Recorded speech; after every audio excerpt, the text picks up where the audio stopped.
pag-uusapan natin ngayon, ang age of criminal liability. Ano nga ba yan? Okay, attorney, so ngayon, sa batas natin, 18. 18 ang age of majority. Yes. So, ibig sabihin, 17 and below, menor de edad yan. Yes. So, hindi pwede ikulong ang mga 17 pababa. Oo, ang sinasabi ng batas natin dyan, general rule, pangkalatang alituntunin, yung mga 17 and below, hindi dapat ikulong. Kaya lang, gumagawa ng kwalifikasyon ang batas natin. Kung 15 and below, hindi talaga makukulong. Basta't nahuli ka, makikipag-usap sa social worker ng local government o kaya DSWD at gagawaan ng paraan para, let's say, magkaroon ng intervention. Pero ibibigay ka agad sa mga magulang or sa guardian kung sino man na nag-aalaga sa bata. Kung ang ginawa naman ng isang between 12 and 15 yung napakamatinding krimen, like for example, murder, rape, arson, illegal detention, hindi ibibigay sa mga magulang kung hindi ilalagay sa isang rehabilitation center. Tawag nga nila dyan, bahay pag-asa. Bahay pag-asa. So, ngayon naman, kung may discernment between 16, 17 ka, may discernment ka, napatunayan, may discernment ka, malinaw na malinaw sa iyo ang ginawa mo, pwede kang makasuhan, ma-desisyonan ng kaso, pero hindi mo na ipapatupad ang sentensya. Hanggat ma-rehabilitate ka. Kung social worker sinertify na okay naman, nagbago na siya, wala ka pa rin kulong. Katulad sa US po, no, meron mga menor de edad na nakakasuhan ng murder o itong mga heinous crimes na sinasabi nila they are of sound mind at mature. Treated as an adult, meaning they go through the trial as an adult. Nangyayari rin po ba dito sa ating bansa? Hindi mangyayari yan dito. Sapagkat nga below 18 years old, generally no criminal liability. Maliban na lang kung 16 or 17, merong discernment na tinatawag, kompletong pag-iisip kung anong mali at tama. Pero sabi ko nga sa iyo, Grace, hindi pa rin ipapakulong yan, i-rehabilitate pa rin yan, at kung ma-rehabilitate siya, walang kulong. Maamiendahan pa ba itong 15 years old and below sa ating batas, attorney? Oh well, iyan ang gusto nila. Ang gusto nila, pababaan, I think, sa 12 anyos. Kasi nung araw, 9 years old and below ang exempted from criminal liability. Kaya lang nga, because of the Juvenile Justice Act, inakyat sa 17 and below. Kaya sabi nga nila, madami daw nang-aabuso at madami daw mga sindikato na ginagamit ang mga kabataan. At meron pa nga dyan, may mga istorya, Grace, di ba? Yung mga bata, may dala ng birth certificate sa pocket. Yes. Oh, huli niyo ako. Teka, ito, certified true copy ng NSO.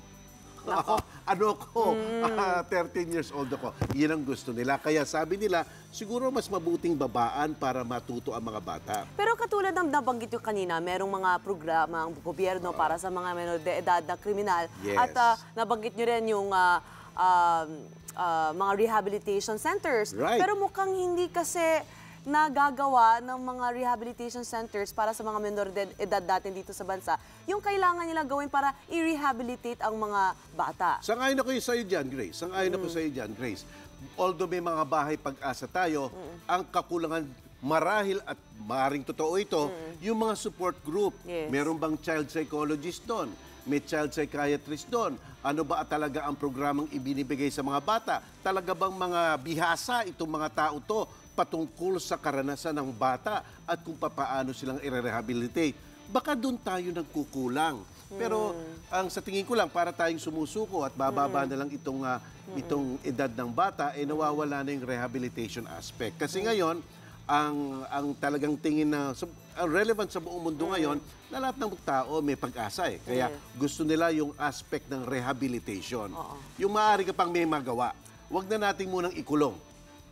Attorney, kaya po bang amyendahan sa ilalim ng termino ni President Duterte itong batas natin para babaan nga talaga yung criminal liability, yung age of criminal liability? Sa tingin niyo po, attorney? Lahat pwedeng gawin. Basta't lang may wastong bilang ng Kongreso, ang House of Representatives at saka mga senador, makakuha lang sila ng majority dyan at gumawa na sila ng isang unified law, pwedeng papirmahan sa Presidente at magiging batas na yon after 15 days. Kayo po ba, attorney, kung kayo po ang tatanungin, sa ngayon po ba kayo nababaan ng age of liability Ng bata. ng isang menor de edad? Sabihin po natin, ang sinabi po ni Majority Leader. Alvarez. Yes. And even Sonny Belmonte said 12 years old. Ako para sa akin lang, Grace, hindi ako sang-ayon dyan. Alam mo, bakit ako hindi sang-ayon dyan? Kasi anti-poverty yan eh. Sa isang bansang katulad natin na markado ng social and rights inequalities, sino ang mga vulnerable dyan?